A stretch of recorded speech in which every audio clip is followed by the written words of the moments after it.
Assalamualaikum warahmatullahi wabarakatuh. Perkenalkan, nama saya Rifat Fikar dengan NIM F1E222025. Di sini saya akan menjelaskan tentang tugas kerja dasar buatan, di mana kami diminta untuk menjelaskan codingan baris per baris. Oke, kita mulai. Di sini, di sini codingan yang saya tampilkan di gambar merupakan codingan berbentuk Python. Sebelum membahas penjelasan kode secara rinci, kita perlu memastikan bahwa Python 3 telah terinstal di laptop. Python 3 dapat diunduh dari situs resmi di www.python. Biasanya saya kemarin tulis saja Python 3, udah itu nanti ada situs resminya, tinggal kita klik unduh saja di situ. Lalu ikuti panduan instalasi yang tersedia. Sudah itu nanti kita harus menginstal ekstensinya Python di VS Code agar dapat menjalankan coding Python. Oke, saya akan menjelaskan tentang import libraries yang diperlukan. Ini berfungsi untuk memanggil alat-alat yang diperlukan untuk mengolah dan menganalisis data di dalamnya. Di dalamnya terdapat import pandas ASPD. Ini adalah alat yang digunakan untuk mengatur dan memanipulasi data seperti tabel.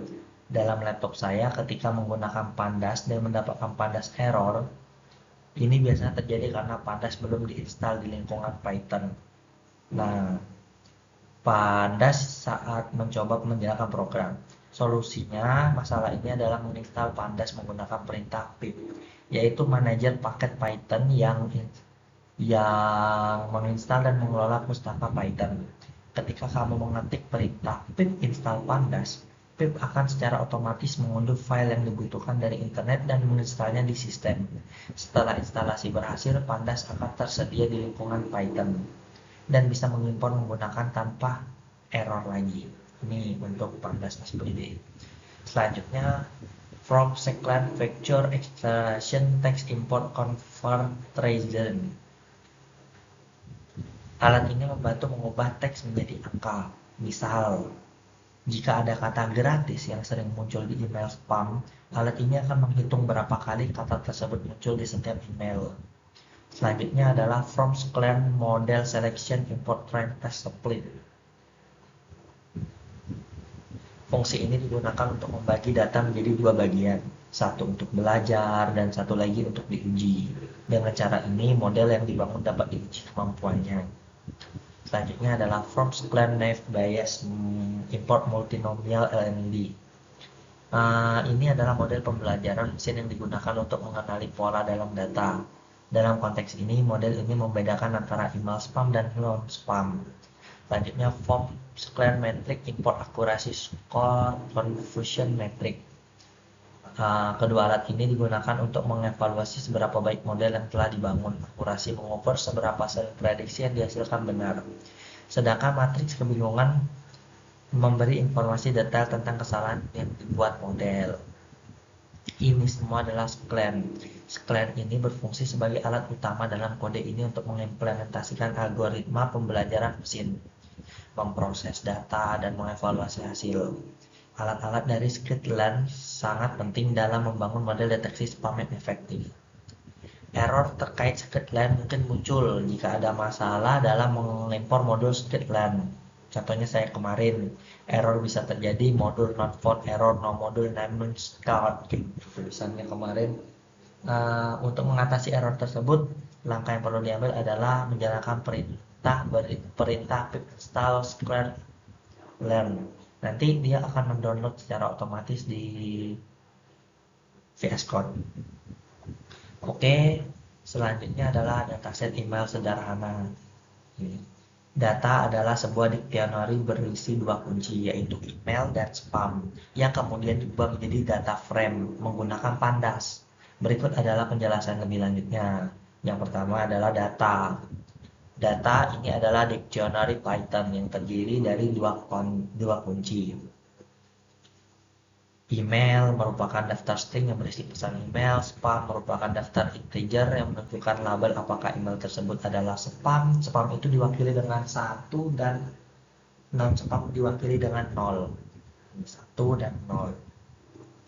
PD data frame data ini adalah cara untuk membuat data frame pandas dari dictionary data. Data frame adalah struktur data dua dimensi yang mirip dengan tabel dalam database atau spreadsheet. Setiap kunci dalam dictionary menjadi kolom dalam data frame dengan nilai dari masing-masing kunci menjadi isi dari kolom tersebut. Selanjutnya processing data. Factorizer conformizer. Di sini kita membuat sebuah objek bernama factorizer dari kelas conformizer. Conformizer adalah alat dari pustaka Python bernama scikit-learn yang digunakan untuk mengubah teks. Dalam hal ini email menjadi angka. Ini adalah langkah penting dalam pemrosesan teks sebelum kita dapat menggunakan model machine learning. Pembelajaran mesin. Add factorizer transpose df-email. Dalam langkah ini kita menggunakan factorizer untuk mengubah teks email menjadi representasi angka. df-email. df-email adalah kolom yang berisi semua teks email dari data frame yang kita buat sebelumnya. Fit transform adalah metode yang melakukan dua hal, yaitu fit mempelajari semua kata unik dalam teks email. Transform mengubah teks menjadi representasi angka matriks berdasarkan kata-kata yang telah dipelajari. Hasil dari proses ini adalah variabel X yang merupakan matriks di mana setiap baris mewakili satu email dan setiap kolom mewakili jumlah kemunculan kata tertentu dalam email tersebut. df spam. Di sini kita mengambil kolom spam dari data frame dan menyimpannya dalam variabel y. Variabel y berisi label 0 atau 1 yang menunjukkan apakah email itu spam atau tidak. Selanjutnya adalah yang keempat, split data menjadi data latih dan uji. Trend test split. Fungsi ini membagi dataset menjadi dua bagian, data untuk melatih model data latih dan data untuk menguji model data uji. Parameternya ini adalah X, ini adalah data fitur, Y ini adalah label yang menunjukkan apakah email itu spam atau tidak. Hasil setelah kode ini dijalankan, Anda akan mendapatkan X-train dan Y-train. Data untuk melatih model X-test dan Y-test. Data untuk menguji model setelah dilatih dengan cara ini, model dapat belajar dari satu set data dan diuji dengan data berbeda untuk melihat berapa baik kinerjanya.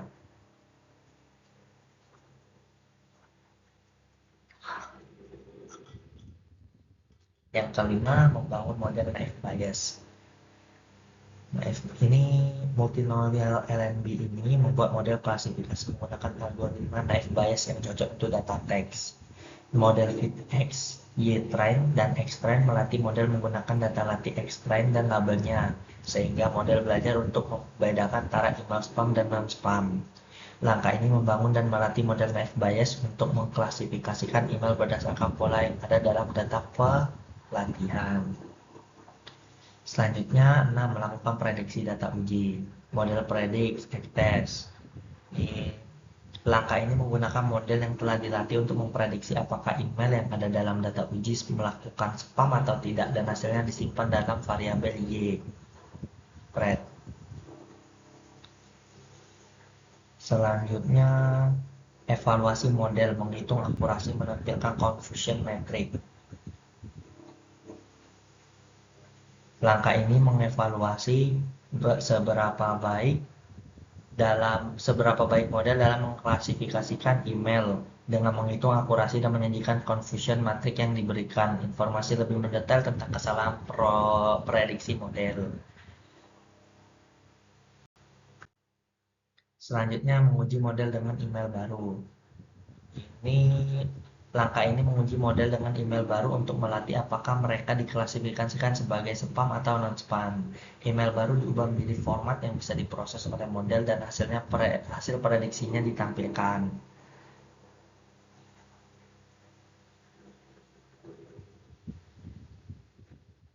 Selanjutnya, Ini merupakan contoh terminal dari codingan tadi.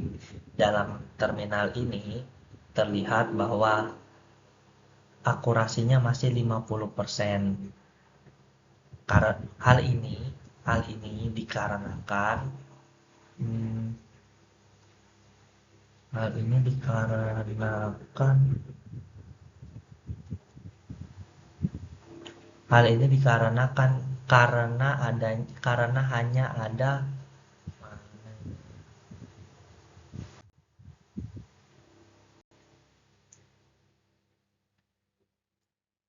hanya ada 8 email yang di awal tadi, yang lama tadi hanya ada 8 email. Di sini saya perbarui dengan menambah email lagi, yaitu menambah sekitar 18 email kalau tidak salah kemarin. Jadi di sini dapat saya simpulkan bahwa akurasi ini bisa bertambah dengan menambah dataset. Dengan menambah dataset, maka akan melihat peningkatan, yaitu model lebih mungkin memiliki akurasi yang lebih tinggi karena bisa belajar dari lebih banyak contoh. Lalu model lebih bisa menangani data baru karena pola yang lebih luas sudah dipelajari dari dataset yang lebih besar. Dan juga model tidak terlalu bergantung pada dataset kecil yang bisa menghasilkan produksi yang tidak stabil.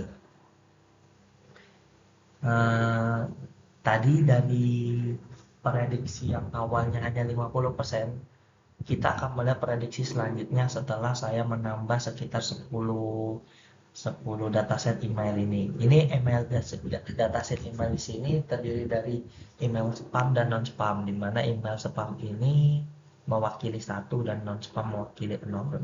Biasanya email spam ini berisi tentang kata-kata penglaris seperti gratis uang sekarang atau menangkan hadiah uang. Kalau email non spam itu adalah kata-kata yang jelas seperti besok kita akan pergi memancing, besok kita ada rapat, begitu.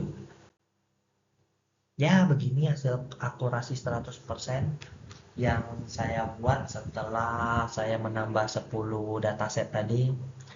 Terlihat di sini bahwa conversion matrix ada 2, 0 dan 02, yang awalnya adalah 1 dan 01.